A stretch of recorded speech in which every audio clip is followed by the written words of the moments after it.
Hi friends, ಹೇಗಿದ್ದೀರಾ? ನಾನು ನಿಮ್ಮ ಅನುಪಮ. ಇವತ್ತಿನ ವ್ಲಾಗನ್ನು ಶುರು ಮಾಡ್ತಾ ಇದ್ದೇನೆ. ನನ್ನ ಚಾನಲನ್ನು ಹೊಸದಾಗಿ ನೋಡ್ತಿರೋರು ಪ್ಲೀಸ್ ಸಬ್ಸ್ಕ್ರೈಬ್ ಮಾಡಿ. ಇವತ್ತು ನಾನು ನಿಮ್ಮನ್ನು ಒಂದು ಶಾಂತವಾದ ಒಂದು ಪ್ರದೇಶಕ್ಕೆ ಕರ್ಕೊಂಡು ಹೋಗ್ತಾ ಇದ್ದೇನೆ. ಅದೇ ನಿತ್ಯಾನಂದ ಸ್ವಾಮಿ ಆಶ್ರಮ. ಇದು ಬಿಡದಿಯಲ್ಲಿರುವ ನಿತ್ಯಾನಂದ ಸ್ವಾಮಿ ಅಲ್ಲ, ಇದು ಕೇರಳದ ಕಾಞಂಗಾಡಲ್ಲಿ ಇರುವಂತಹ ಆಶ್ರಮ. ಸುಮಾರು 1925ರಿಂದ 1930 ವರ್ಷದಲ್ಲಿದ್ದಂತಹ ಆಶ್ರಮ ಇದು. 1963ರಲ್ಲಿ ಈ ದೇವಸ್ಥಾನವನ್ನ ಕಟ್ಟಲಾಗಿದೆ. ಕೇರಳದ ಕೋಝಿಕೋಡಲ್ಲಿ ಇವರ ಜನನವಾಗಿದೆ.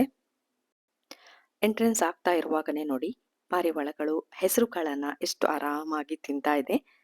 ತುಂಬಾ ಶಾಂತವಾದಂತಹ ಪ್ರದೇಶ ಇದು ಆಶ್ರಮ. ತುಂಬಾ ಶಾಂತಿ ಹೇಳಿದ್ರೆ ನಿಮ್ಗೆ ಏನೋ ಒಂಥರ ಅನುಭವ ಆಗ್ತದೆ. ನನ್ಗಂತೂ ತುಂಬಾ ಖುಷಿಯಾಗಿದೆ. ನಾವು ಪೂಜೆ ಆಗ್ತಾ ಇದೆ ಅಂತ ಓಡೋಡ್ ಬಂದೆವು. 12 ಗಂಟೆ ಆಗಿದೆ ನಾವಿಲ್ಲಿ ಬರುವಾಗ. ನೋಡಿ, ಇದು ನಿತ್ಯಾನಂದ ಸ್ವಾಮಿಯ ದೇವಸ್ಥಾನ. 1 ಗಂಟೆ ಆಗಿರೋದ್ರಿಂದ ಪೂಜೆ ಆಗ್ತಾ ಇತ್ತು. ಆದ್ರಿಂದ ನಾನು ಬೇಗ ಬೇಗ ಹೋಗ್ತಾ ಇದ್ದೇನೆ. ನೋಡಿ, ಮೆಟ್ಲು ಹತ್ತಿ ಮೇಲೆ ಹತ್ತಿ ಹೋಗ್ಬೇಕು. ಅಲ್ಲಿ ಒಂದು ದೇವಸ್ಥಾನ ಇದೆ. ನಿತ್ಯಾನಂದ ಸ್ವಾಮಿಯ ಮೂರ್ತಿಯನ್ನ ಪಂಚಲೋಹದಿಂದ ಮಾಡಿದ್ದಾರೆ. ಹಾಗೆ ಒಂದೊಂದು ಕಂಬದ ಮೇಲೆಯೂ ಕೂಡ ಮೂರ್ತಿಯನ್ನ ನೋಡ್ತಿರ್ಬೋದು. ಅದು ದಶಾವತಾರವನ್ನ ತೋರಿಸ್ತಾ ಇದೆ. ಹಾಗೆ ನಿತ್ಯಾನಂದ ದೇವಸ್ಥಾನದ ಎದುರುಗಡೆ ಒಂದು ಕೋಣೆ ಇದೆ. ಇಲ್ಲಿ ಹೋಮ ಹವನ ಎಲ್ಲ ನಡೀತದೆ. ಮೆಡಿಟೇಷನ್ ಕೂಡ ಮಾಡಬಹುದು. ನಿತ್ಯಾನಂದ ಸ್ವಾಮೀಜಿ ಇಲ್ಲಿ ಹೋಮ ಎಲ್ಲ ಮಾಡ್ತಿದ್ರಂತೆ. ಹಾಗೆ ಅವರನ್ನ ನೆನಪಿಸುವಂತಹ ಫೋಟೋಗಳು ಕೂಡ ಇಲ್ಲಿ ಇತ್ತು. ಗೋಡೆ ತುಂಬಾ ಅವರ ವಿವಿಧ ರೀತಿಯ ಪವಾಡಗಳನ್ನ ನಡೆಸಿದಂತಹ ಫೋಟೋಗಳು ಕೂಡ ಇತ್ತು. ಅದೆಲ್ಲವನ್ನ ನೋಡ್ತಾ ತುಂಬಾ ತುಂಬಾ ಕೂಲ್ ಆಗಿತ್ತು ಹೇಳಿದ್ರೆ ಅಷ್ಟು ಶಾಂತವಾಗಿದೆ.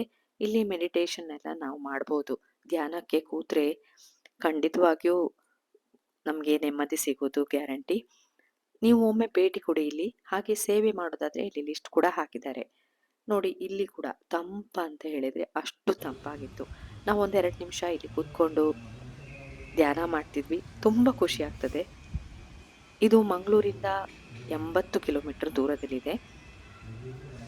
ನನಗೂ ಕೂಡ ಫಸ್ಟ್ ಟೈಮ್ ಅನುಭವ ಇದು.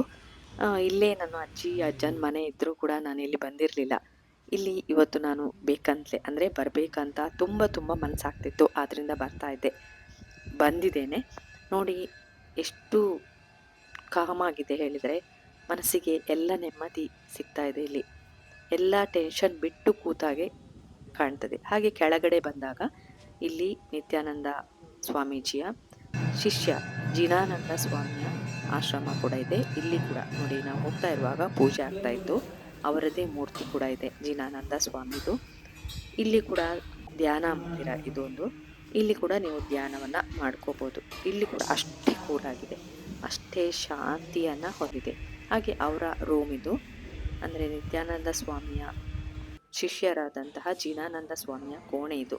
ಅಲ್ಲಿ ಅವರು ಉಪಯೋಗಿಸಿದಂತಹ ಪಾತ್ರೆ, ಹಾಸಿಗೆ ಎಲ್ಲವೂ ನೋಡ್ಲಿಕ್ಕೆ ಸಿಗ್ತದೆ. ಹಾಗೆ ಪಾತ್ರೆ ಕೂಡ ಸಿಗ್ತದೆ. ನನಗೆ ಫಸ್ಟ್ಗೆ ಇಲ್ಲಿ ವಿಡಿಯೋ ಮಾಡಲಿಕ್ಕೆ ಬಿಡ್ತಾರಂತ ಗೊತ್ತಿರಲಿಲ್ಲ. ಆದರೂ ಮಾಡ್ಕೊಂಡಿದ್ದೇನೆ ನೋಡಿ. ಮತ್ತೆ ಮಾಡ್ಬೋದು ಹೇಳಿದರು, ಆದ್ದರಿಂದ ಸ್ವಲ್ಪ ಸ್ವಲ್ಪ ತೆಗೆದುಕೊಂಡಿದ್ದೇನೆ. ನೋಡಿ, ಹಾಸಿಗೆ, ಅವರು ಉಪಯೋಗಿಸಿದಂತಹ ವಸ್ತುಗಳು ಎಲ್ಲವನ್ನ ಇಲ್ಲಿ ಇಟ್ಟಿದ್ದಾರೆ.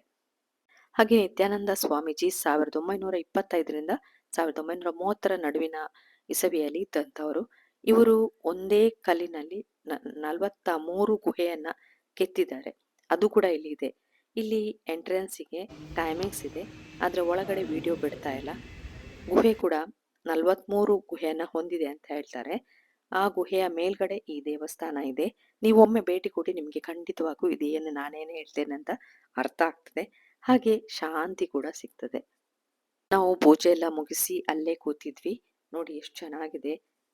ತುಂಬಾ ಜನ ಬರ್ತಾರೆ. ಅಂದ್ರೆ ದೇಶ ವಿದೇಶಗಳಿಂದ ವಿಸಿಟರ್ಸ್ ಎಲ್ಲ ಇಲ್ಲಿ ಬಂದು ಧ್ಯಾನ ಮಾಡ್ತಾರೆ. ಹಾಗೆ ನಮ್ಗೆ ಮಧ್ಯಾಹ್ನ ಊಟದ ವ್ಯವಸ್ಥೆ ಕೂಡ, ಅನ್ನ ಪ್ರಸಾದ ಕೂಡ ಇತ್ತು.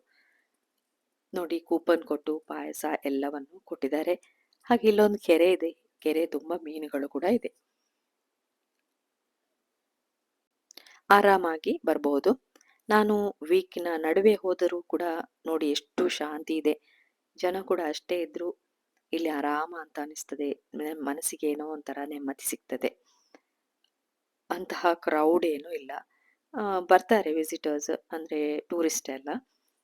ಅಂಥದ್ದೇನು ಗಲಾಟೆ ಏನು ಇಲ್ಲಿ ಕಾಣಲಿಕ್ಕೆ ಸಿಗುವುದಿಲ್ಲ. ನೀವು ಒಮ್ಮೆ ಭೇಟಿ ಕೊಡಿ, ನಿಮಗೂ ಕೂಡ ಈ ಅನುಭವ ಆಗ್ಬೋದು. ಹಾಗೆ ಒಂದು ಅಶ್ವತ್ಥ ಮರ ಇದೆ. ಇಲ್ಲಿ ಲಾಡ್ಜಿಂಗ್ ಕೂಡ ಇದೆ. ಅಂದ್ರೆ ನೀವೇನು ಫೀಸ್ ಕೊಟ್ಟು ಇರುವಂಥದ್ದಲ್ಲ. ನಿಮ್ಗೆ ಎಷ್ಟು ಡೊನೇಷನ್ ಮಾಡ್ಬೇಕು ನೋಡಿ, ಅಷ್ಟು ಡೊನೇಷನ್ ಮಾಡಿ ಇಲ್ಲಿ ರೂಮಲ್ಲಿ ಇರ್ಬೋದು ರಾತ್ರಿ. ಆದ್ರೆ ಫಸ್ಟಿಗೆ ನೀವಿಲ್ಲಿ ಮೇಲ್ ಮಾಡಬೇಕು. ಮೇಲ್ ಮಾಡಿ ತಿಳಿಸ್ಬೇಕು. ಹೂಗಳು ಕೂಡ ನೋಡಿ ಎಷ್ಟು ಶಾಂತಿಯಿಂದ ಇದೆ ಅಂತ ಅನಿಸಿತು ನನಗೆ. ನೋಡಿ ಒಟ್ಟಾರೆ ವ್ಯೂ ಹೀಗಿದೆ. ಗುಹೆಯ ಒಳಗಡೆ ಹೋಗ್ಲಿಕ್ಕೆ ಆಗ್ತದೆ, ಆದ್ರೆ ಸ್ವಲ್ಪ ಬಗ್ಗಿ ಹೋಗ್ಬೇಕಂತ ಹೇಳಿದ್ರು. ಆದ್ರಿಂದ ನಾನು ಹೋಗ್ಲಿಲ್ಲ. ಆ, ಹೋ- ಹೋಗ್ಲಿಕ್ಕೆ ಬಿಡ್ತಾರೆ. ಗುಹೆಯ ಮೇಲ್ಗಡೆ ದೇವಸ್ಥಾನ ಇದೆ. ಹಾಗೆ ಒಂದು ಗುಹೆ ಸೀದಾ ಮುಂಬೈ ತಲುಪ್ತದೆ ಅಂತ ಹೇಳಿದ್ರು. ಇದು ನಿತ್ಯಾನಂದ ಸ್ವಾಮೀಜಿಯೇ ಮಾಡಿರುವಂತಹ ಗುಹೆ. ಇಲ್ಲಿಗೆ ಇಂಡಿಯಾದಿಂದ ಮಾತ್ರವಲ್ಲ, ಹೊರಗಡೆಯಿಂದ ಕೂಡ ವಿಸಿಟರ್ಸ್ ಬರ್ತಾರೆ, ಧ್ಯಾನ ಮಾಡ್ತಾರೆ, ನೆಮ್ಮದಿಯನ್ನ ಕಾಣ್ತಾರೆ, ಶಾಂತಿಯನ್ನ ಹೊಂದ್ತಾರೆ. ನಿಮ್ಗೆ ನಿತ್ಯಾನಂದಾಶ್ರಮದ ಬಗ್ಗೆ ಫುಲ್ ವಿವರವನ್ನ ಕೊಡ್ಲಿಲ್ಲ ನಾನು. ನನ್ಗೆಷ್ಟು ಗೊತ್ತಿದೆ ನೋಡಿ ಅಷ್ಟನ್ನು ಮಾತ್ರ ಕೊಟ್ಟಿದ್ದೇನೆ. ಹಾಗೆ ಎಲ್ಲವನ್ನ ನೋಡ್ತಾ ನಾನೀಗ ಹೊರಗಡೆ ಬರ್ತಾ ಇದ್ದೇನೆ. ನಿಮ್ಮ ಮನಸ್ಸಿಗೆ ನೆಮ್ಮದಿ ಶಾಂತಿ ಬೇಕಂತ ಅನಿಸಿದ್ರೆ ಒಮ್ಮೆ ಇಲ್ಲಿ ಭೇಟಿ ಕೊಡಿ. ಏನು ದೂರ ಇಲ್ಲ, ಮಂಗಳೂರಿಂದ ಕೇವಲ 80 ಕಿಲೋಮೀಟರ್, ಆರಾಮ ಹೋಗ್ಬೋದು. ಕಾಞಂಗಾಡ್ ರೈಲ್ವೆ ಸ್ಟೇಷನ್ ಅಲ್ಲಿ ಇಳಿದ್ರೆ ರಿಕ್ಷಾ ಅಥವಾ ಬಸ್ಸು ಎಲ್ಲಾನು ಸಿಗ್ತಾ ಇದೆ. ಸಿಟಿಗೆ ಹತ್ರವಾಗಿರುವಂತಹ ಊರು ಇದು. ಒಮ್ಮೆ ಭೇಟಿ ಕೊಡಿ. ಈ ವ್ಲೋಗನ್ನು ನೋಡಿ ಏನನ್ಸಿತ್ತು ಅಂತ ಕಮೆಂಟ್ ಬಾಕ್ಸ್ ಅಲ್ಲಿ ಹಾಕಿ. ಹಾಗೆ ಸಬ್ಸ್ಕ್ರೈಬ್ ಮಾಡದವರು ಪ್ಲೀಸ್ ಸಬ್ಸ್ಕ್ರೈಬ್ ಮಾಡಿ ನನಗೆ ಸಪೋರ್ಟ್ ಮಾಡಿ. ಈ ವ್ಲೋಗನ್ನು ಇಲ್ಲಿಗೆ ಮುಗಿಸ್ತಾ ಇದ್ದೇನೆ. ಪುರ್ಸೊತ್ ಮಾಡಿ ನೋಡಿದ್ದಕ್ಕೆ ಥ್ಯಾಂಕ್ ಯು.